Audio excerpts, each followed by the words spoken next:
Well, it's Halloween again. I'm dressed up for the holiday. God, this jacket is comfortable. And we're finally doing Garo's sequel series, 5 years after it originally aired. Considering my timing, that statement can apply both to Makai Senki being 5 years after the chapter of the Black Wolf, and this specific series being made 5 years ago. Happy 10th anniversary, Garo! As I said last year when I reviewed Garo's interim movies, the series was a surprising return from the depths of a one and done. The setting certainly had more potential for sequels and an ongoing story since the war between the knights and horrors is something that would never really end, so it's understandable why it would be chosen to be continued. And now we've not only gotten Tokusatsu series of it every year, but anime events that have been imported which are now all part of it. I'll be getting to the anime somewhere down the line. A copy of it is on my Christmas list. To preempt comments I'm going to get, yes, I know about Garo Chapter of the Black Wolf being imported by Kraken. The news about that dropped after I had already finished these reviews, and I just wanted to add this detail just so people wouldn't nag me about it. Sorry. That happens sometimes with how I schedule my videos. Yes, I'm going to get the set. Hopefully they'll be translating it better than Shout Factory has the Sentai DVD sets thus far. Back to normal review. But you're probably asking, as I did last year, how'd it come back?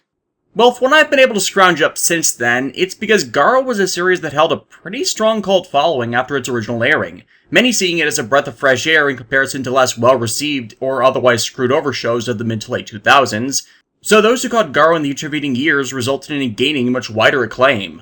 And according to the managers of the Tokopedia social media pages, I believe the specific user is Aldo the Fox, but regardless, thanks for that nonetheless, guys, it had significantly high merchandising sales that lasted long after its release. Again, part of that cult and late discovery thing, alongside a line of very profitable Garo-themed pachinko machines making them bank.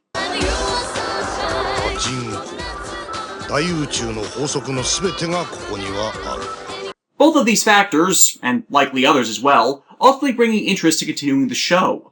Red Requiem, announced in 2009 and released in 2010, was a testing of the waters, so to speak, to see if bringing the show back, or even doing movies with it, was viable, and it blew away their expectations, which made doing a full series a no-brainer, especially since Garo works on a far smaller budget than the other ongoing Tokusatsu shows, both due to its length and how it stylizes its story, setting, action, and effects, which does not require as much resources put into it, so it can earn less and have lower viewership than any other Tokusatsu property and still be more successful. Though by the time this show had gotten put together, it ended up competing with, well, Kaizoku Sentai Gokaiger, Kamen Rider Force, and the more watched parts of Ultraman Retsuden for genre fans' attention, especially due to its late-night airing necessitated by its more graphic content. But Tohoku Shinsha began the tradition of airing sets of episodes in movie format at select theaters to promote the series, which were more than successful in offsetting low figures, and such events to this day still do well. And I'm glad to see they opted to bring back the entire main cast for the series events so as to facilitate continuing on with Koga's story as well. Later entries would mix up who the protagonist was to different bearers of the Garo title and armor, but still work to tie them all together as an ongoing story. As was seen this past year when the franchise decided to take it easy and do the anthology series Makai Retsuden to bring back pretty much everyone for one-shot tales focused on and expanding their characters. I actually really liked Makai Retsuden. It might have only been 12 episodes plus a special, but it sold its premise very well in going back to revisit the series' characters and showing them respect. Then again, I like seeing some view into the aftermath of a story to either see if a character actually got the ending they earned, or how they might have developed past that in the continuance of their lives. When you get truly invested in characters, it's an inevitability that you question what came after. And I am looking forward to Zero Dragon Blood when they finally get around to releasing it. Anyways, Makai Senki. I don't need to tell you by this point that the first half of the openings for a Garo series are usually unintelligible chanting performed by Jam Project, so it really is important and it's enjoyable enough. But its second opening, My Name is Garo, is ridiculously meh. Look, Jam Project is multiple levels of awesome, but that doesn't mean every song they release is a hit. And to me, this is one of their more disappointing ones, as the overall composition doesn't appeal to me, and seems kind of derivative of Savior in the Dark from last series. Makai Senki kicks off with chronicling the origins of a lighter and the malevolence it was present during, likely on the lines of World War II or something. This transitions to the modern day, where the lighter is stolen from a merchant by... Wait a second. I know that guy!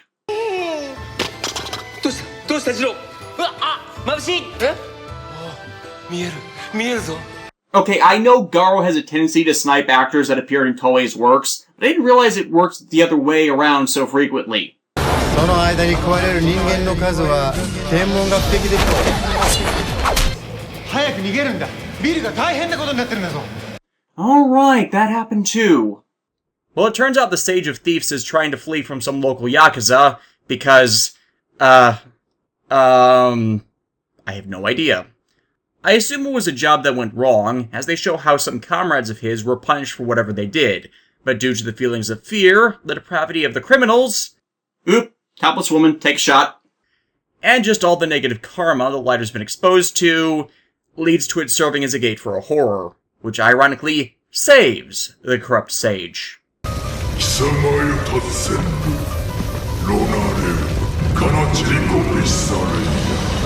Your soul is mine. Yeah, the dude's possessed by the horror, and devours the Yakuza. Elsewhere, Koga comes to the Makai Senate, allowing us to be introduced to the Senate official Grace, and Makai priest Leo Fudo, no relation to Yusei Fudo, sadly, as he's given his assignment to hunt down the horror that Sage was possessed by, Sigurain, as part of his promotion to Makai Knight of the Senate. And this is a promotion long overdue, as apparently the dude has killed 7 apostle horrors in the last 5 years. Except we only saw his fight with Karma and Babel in Red Requiem. Or are we counting all of the Messiah tier horrors he's fought? That count annoys me, and I don't know why. Still, apostle horrors are all Messiah tier, so that's gotten people's attention to warrant such.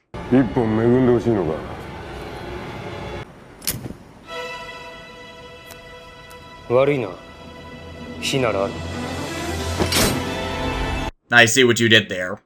Sigurain tries to trick and deceive Koga in their encounter, saying he's a good horror, and will only prey on the dregs of society. But...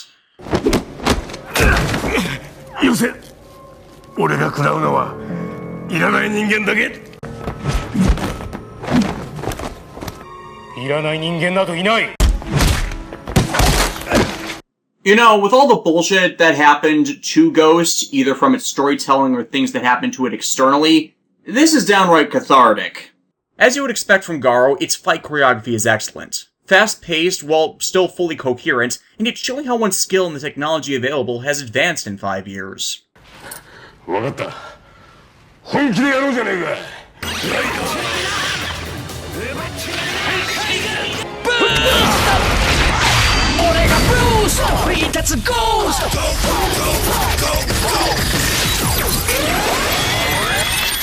Alright then, Koga, if you would...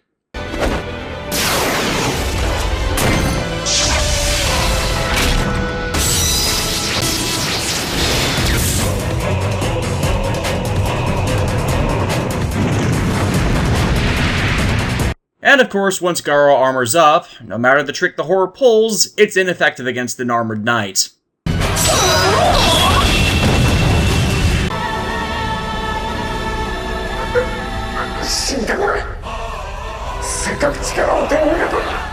Yeah, dude, next time, try icons. However, as Koga makes to leave, he's attacked by a masked man, whose hit leaves a mark.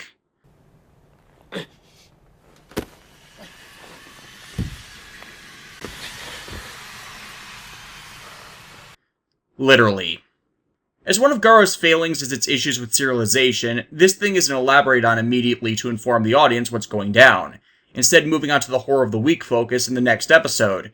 2 men telling of a literal man-eater prowling around, who is revealed to be Tomoko from Kamen Rider 4's?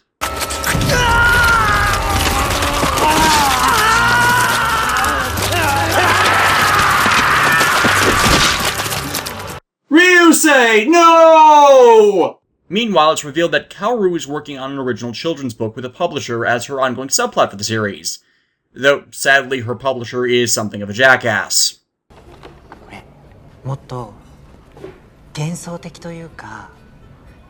Hey!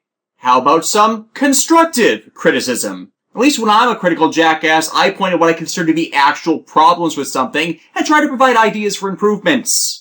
Koga arrives at the Senate for his formal promotion, only to find Grace is assigning Leo as his personal priest, Koga instantly being suspicious of him due to last night's attack since, well, only a few people would know where he was. But as he lacks a scar from where he struck his attacker, Leo's relieved of suspicion.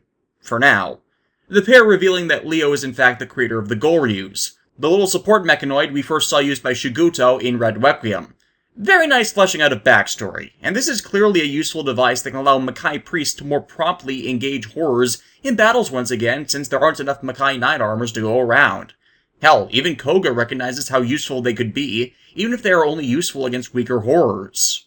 But still, think about larger horror outbreaks. These things could help the priests deal with the cannon fodder and free the knights up to swiftly deal with the more powerful threats. It puts the priests on the board as more than just support players or maintenance for the other Mido artifacts, and strengthens the bonds of the entire order with them being more properly able to fight together.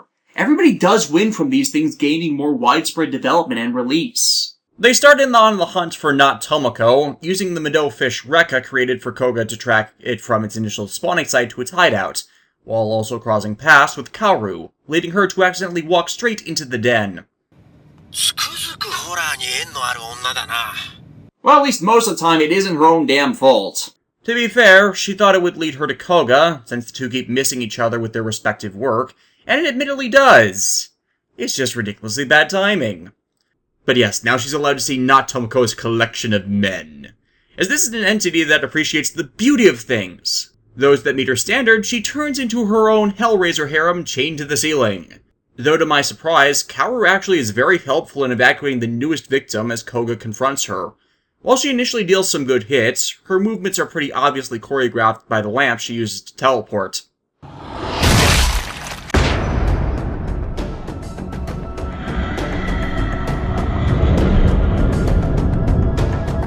The sad thing is, this is a more tactful design for a suit than Senketsu was for Ryuko in Kiru la Kiru. Though after Koga deals with the horror, Kaoru manages to draw him aside and show him a mural she painted of Garo flight style, the latter allowing him to appreciate it. She reveals that this work ended up catching the eye of her current publisher, meaning this success in her career is really all because of him, the scene ending with the two grasping each other's hands. Episode 3 reveals Koga could drive a car? Talk about a surprise drive. Yeah, he's escorting Leo and delivering another of the Goryus to a priest in another district, and Koga is simply indulging himself. But allows them to show off the Goryu's capability as they encounter a low-class horror that, sadly, reveals a design flaw. Like the Makai armors, the Goryu are in fact derived from the materials of horrors. Though how he harvested parts is a bit baffling since they're reduced to dust when knights slay them. Not the first thing in the franchise to beg this question. There's probably some spell they know which preserves the corpse post-purification. But because of that, when horror blood ends up spilled on the Goryu, its base horror instincts awaken and the device runs entirely rampant, running away and fusing with the motorcycle into a larger mechanical abomination. We have to stop it before it starts eating people. Otherwise it'll become a Reaper under the control of an idiot VI. Now, behold! Makai Knights on motorcycles! Yeah, most of the episode becomes trying to stop the rogue Goryu, the pair using various tactics to try and corner it, as it still can be purified of the horror taint. All the while, the tainted Goryu becomes more powerful and moves towards civilization. Eventually, as their attempts to stop it continue to be unsuccessful, Leo reaches the point of attempting to sacrifice himself to stop it before anyone can actually be hurt by his creation. This episode, however, informs something I inferred earlier this year with how it contrasts against it, and I hope will explain my perspective against some slanderous comments about why I so praise a series that sucks over other mainstream toku shows that attempt what Garo does.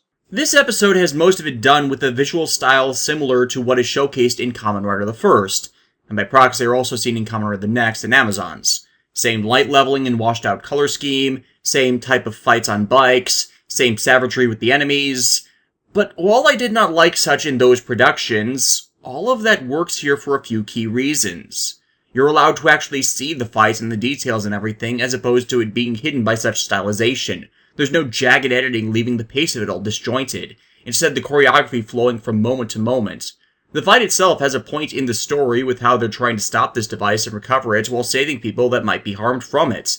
The situation itself was properly set up and not just segued into out of nowhere, and most of that wasn't through just dialogue, but directorial actions and visual cues. And even the CGI content being properly integrated, so even though with age it more obviously pops out, it still feels as if it's part of the setting and not just tacked into it. There's also this subtext throughout this episode of it being about Leo's pride and inexperience alongside the mutual lack of trust. The entire episode eventually serving as a foreshadowed microcosm of the entirety of Makai Senki itself. And the tone of the event, the atmosphere, and the color-washed-out visual aesthetic all inform this narrative with the feeling of desperation it invokes, and how the knights and priests are all the shining beacons of light warding off this darkness with their actions, which you would not achieve as effectively if this were all properly light-leveled. Most of that is not present in the content Toei makes where they attempt to use this aesthetic in their more grimdark productions, in more being a superfluous gimmick or just part of the spectacle instead of a deliberate part of the narrative. There, because it's expected to be there, instead of adding anything substantial, and instead detracts with a depressing tone since, well, in my opinion, there is no hope present in the content where they choose to use it that should ultimately exist to offset such, which I feel Garo ultimately defies. Which is made no more evident than when Koga uses Goten to swing him up and over the aberrant mechanoid monster bike and purify it just in time to save Leo from blowing himself up. A tactic, mind you, that Leo did because he had no faith in them actually managing to beat this thing any other way. And Koga appropriately berates him for wanting to waste his life as opposed to keep trying, and this is all overseen by a familiar knight who came across everything. Ray! Good to see you! And while Koga's been his usual hard-ass self, when they see that the Goryu is nonetheless broken from the day's ordeal, Ray is shown to be encouraging Leo to fix it and do his best, being a counterpart in the tear him down, build him up duality of all of this. Though Ray does not appear with good news, he too has been marked with this seal of destruction. But enough about that. After an episode with Kogas on motorcycles, it's time to play card games! Excellent! I've been dying to try out the deck I built around Curse of Anubis and Blue Ice Chaos Max Dragon, and you meant a completely different game entirely, didn't you? Yeah, this is set in a CD bar with a group of poker players, which includes Koga. ストレートフラッシュ。おお、さすがはジャガーと呼ばれる男。 Holy crap, it's Kohei Murakami! I'm kind of surprised no one has gotten Kohei Murakami to be part of Garo. Screw Masahiro Inoue's excellent performance as Jinga in Goldstorm. You could possibly have that franchise's greatest big bad right here. I predicted the future! Hang on, I gotta go buy some lotto tickets. It should surprise no one to learn that this episode was in fact written by Toshiki Inoue. And honestly, I think this episode is one of his best works, and easily the best story of the season. As it feeds into his writing style quite well, harkening back in a few ways to the prose of Jetman and Gai Yuki. The situation is a horror has been using this bar and the regular poker matches as a feeding ground, but the location is not only warded against scanning, but so elite and exclusive, Koga literally cannot get in the door with his normal attire and horror-detecting artifacts, nor as someone uninvolved in the actual games. Meaning every moment of this is him acting entirely outside of his comfort zone of just confronting the horrors with tools on hand, and has to use his own deduction skills to uncover the identity of the horror that is using card games to kill people. Well, I can give you a few suspects right now. On top of the stress of staying in the game long enough to uncover them, the latter element not only assisting the progression of the episode and how it informs all the players and why they may be preyed upon by the horror amongst them, or may even be the horror with how they approach the game in their lives. Spoilers, it's Kohei Murakami. But further accident in how, well, there's a certain snag in Koga even being there. 俺はそのポーカーとやらを知らない。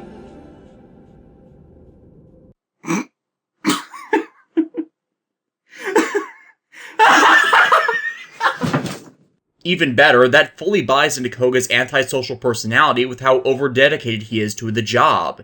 He knows the Mado game bar chess, yeah, but that's later shown to have been part of his training, so this further puts him out of his comfort zone and how he must literally bluff through the game and pretend he actually knows how to play.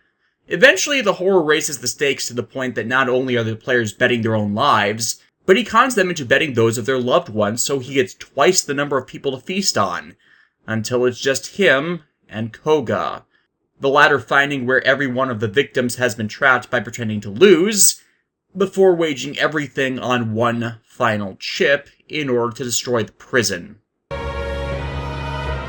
私の勝ちだ。5カード。俺の勝ちだ。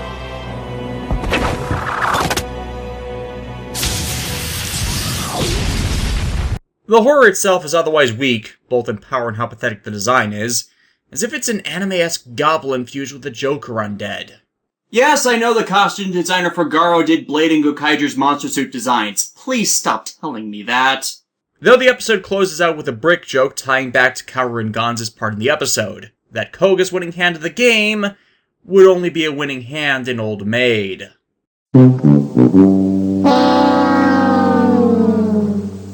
Unfortunately, Yasuko Kobayashi's similar Spotlight episode, in accordance with her hit-and-miss tendencies, is pretty bad. And it's all because of one reason. This idiot, played by Kamen Rider Double veteran Takeshi Nadagi. I should be making this accounting gag at this point. That proves to be making gates for horrors out of the negativity he feels for those rejecting his art, which he makes out of manhole covers. Why does he feel people are rejecting his art? Because they step on his manhole covers. There's a bunch of scenes in this episode explaining things like his clearly deranged mental state I can't show you because of full frontal nudity, in quantities that are too heavy to censor, but how bad do you have to be to think this is a way to represent someone's depression at their work being ignored and derided?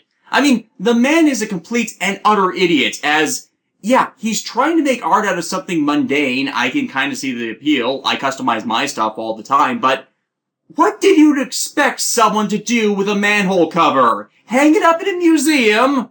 Hey, asshole, how about commissioned work? How about submitting them to a city council who are doing public outreach programs to make their parks district more artsy? Hell, I lived in Milwaukee, Wisconsin as a kid. They did that kind of crap to the lakeside and festival districts. They have that kind of shit all over downtown Chicago parks too. And it's not like they're actually disrespecting the guy's art by doing that. You made art out of something that has a practical function. Of course, they're going to use it for the function it was designed for. And this isn't like the sociopathic sculptor that ends up being possessed by a horror from the last full series where he's supposed to be disliked. Kobayashi was trying to paint him as a sympathetic individual, but completely fails due to what always tends to be her Achilles heel with this sort of thing, by making them out as a complete and utter idiot, with no legitimate grounds of his grievances that would allow a horror to manifest from his work, which entirely misses the point of making them sympathetic when they don't understand something that is staring them right in the face.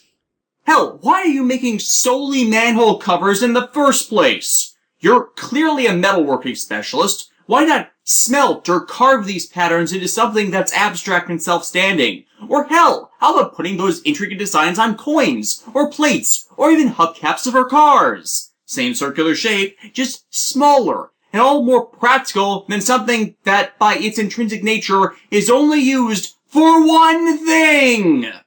All of the artists I know, while they have their own styles, try something different and actually seek to improve instead of doing the same damn thing over and over again.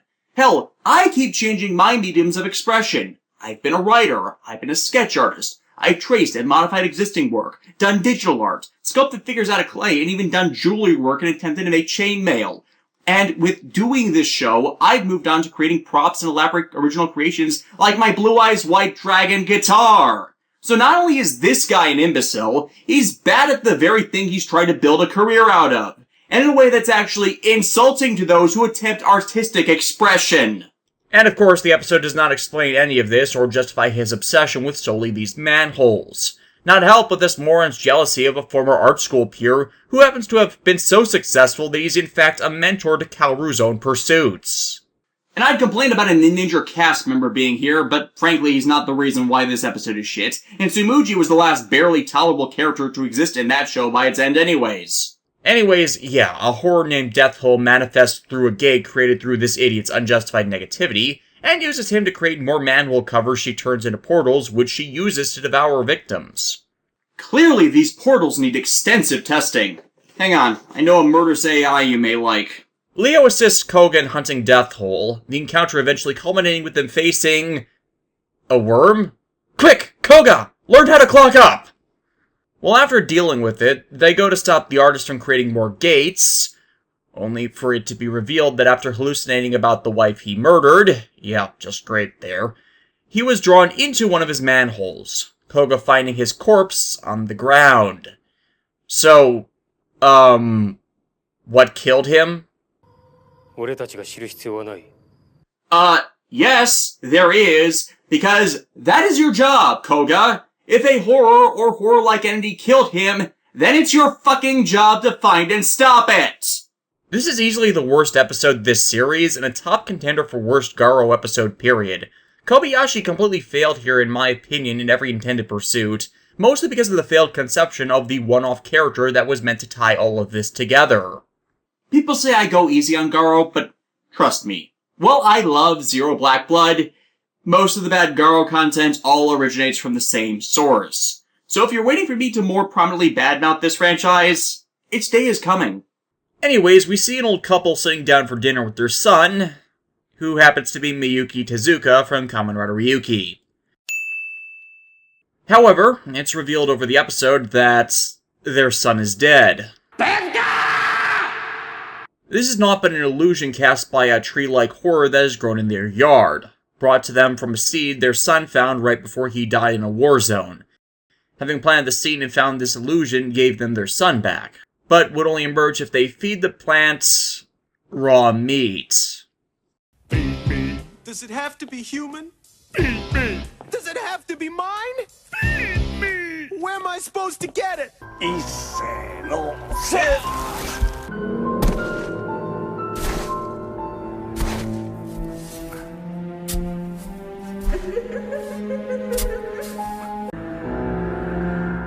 もうすぐマサトが帰ってきますね。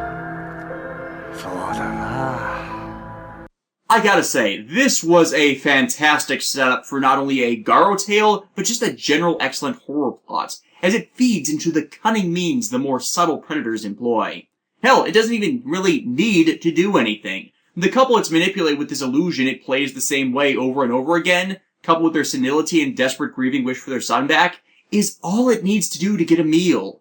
Playing off the deepest, darkest emotions of humanity by tempting them with the one thing they can never really gain, and letting them do the true monstrous acts themselves. Made more interesting with how this is the first of several episodes to focus on Rei. As while Koga does make an appearance, it is so the two can discuss the marks they have been cursed with, which inflict pain and fatigue on them when they use their armor and fight horrors, and will kill them eventually with no one yet having found a way to remove them. Rei is the one to come across the pair and fall into their trap, only for it to not work on him as he made himself immune to poisons, and thus faces off with Audrey too.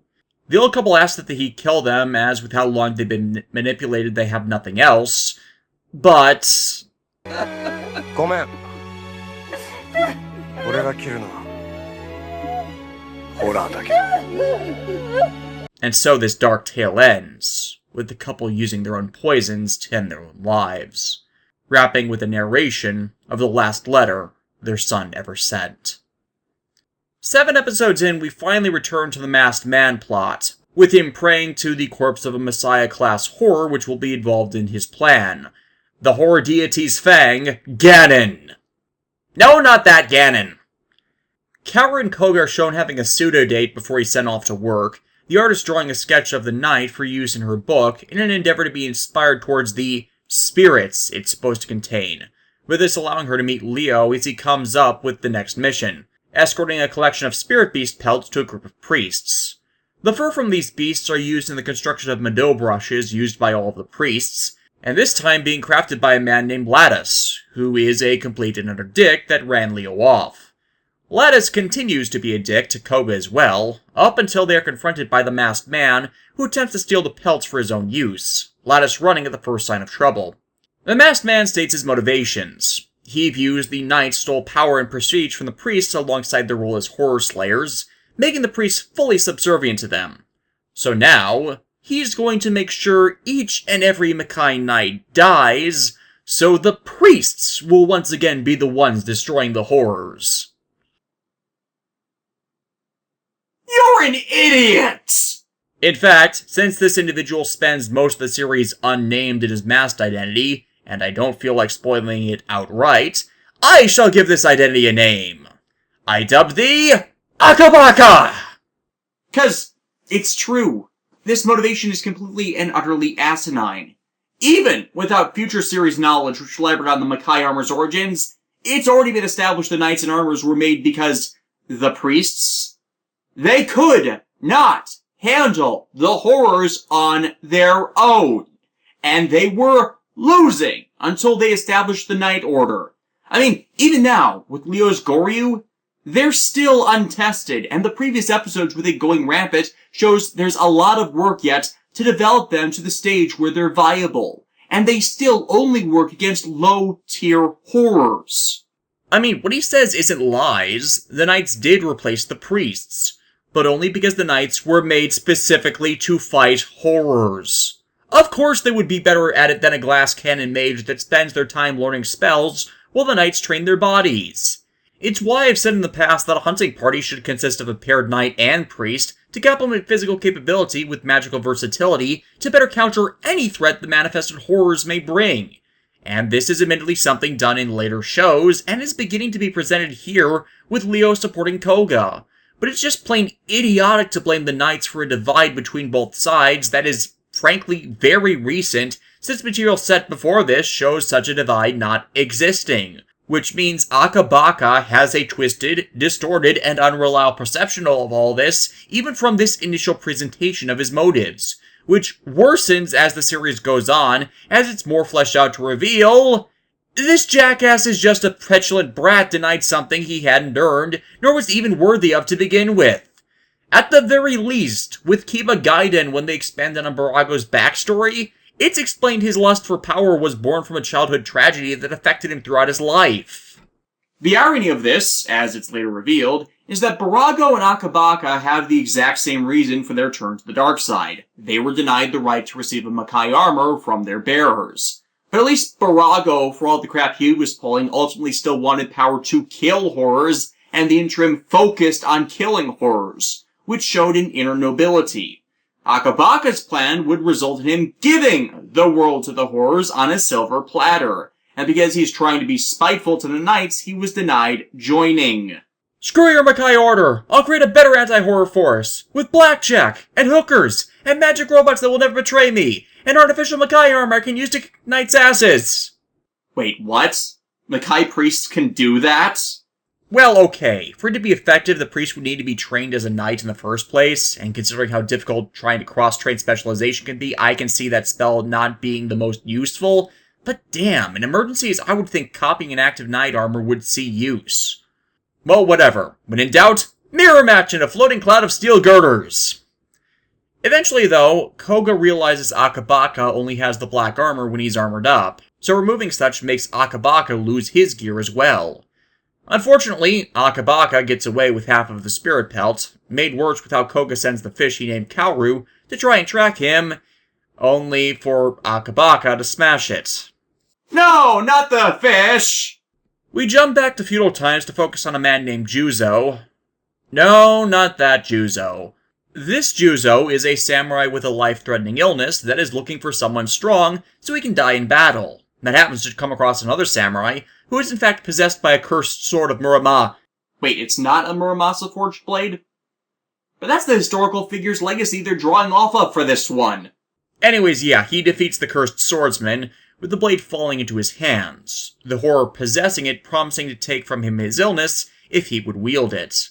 And as Juzo's after a strong enemy and good fight anyways, well, he's forced into agreeing and put in a coma so the horror can get rid of his illness, which apparently takes centuries, bringing him to the modern day, where he comes across Rei dealing with a horror. He thus wants to challenge Rei, as that's the goal of a strong fighter he set his sights on, but the cursed sword refuses to be drawn as this is a smart horror. No, seriously, it's very smart. In a time of war and bloodshed, it chose to possess a sword that would see use to sate its hunger, and use that same existence to hide from hunters as it does now. This probably makes it one of the most intelligent horrors we see in this franchise, as it controls its urges so it can feed another day. Thus, Juzo improvises and turns a pair of mops into a way to see Rei's true strength, but Rei, especially due to the events of the chapter of Black Wolf when, he kind of went crazy in this regard, won't use that strength against someone that's just as human as him. The sword horror attempts to coerce Juzo with a relapse of his illness and defeating, only for Juzo to, well...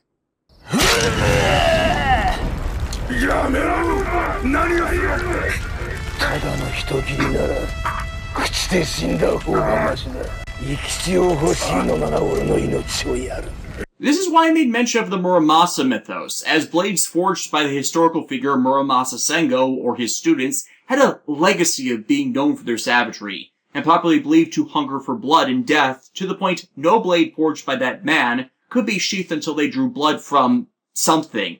It reached the point Ieyasu Tokugawa in the 1600s outlawed those swords due to how many friends he lost from those blades and the manic bloodlust they represented. And the cutting of him is representative of how those who held those blades with strong convictions would cut themselves instead of innocents if they drew their swords and did not use them to hurt others, as a sign of slaking that bloodlust so others would remain unharmed. However, this results in the horror becoming fused with his body, Juzo's will suppressing it from taking control and running rampant. But, as a consequence...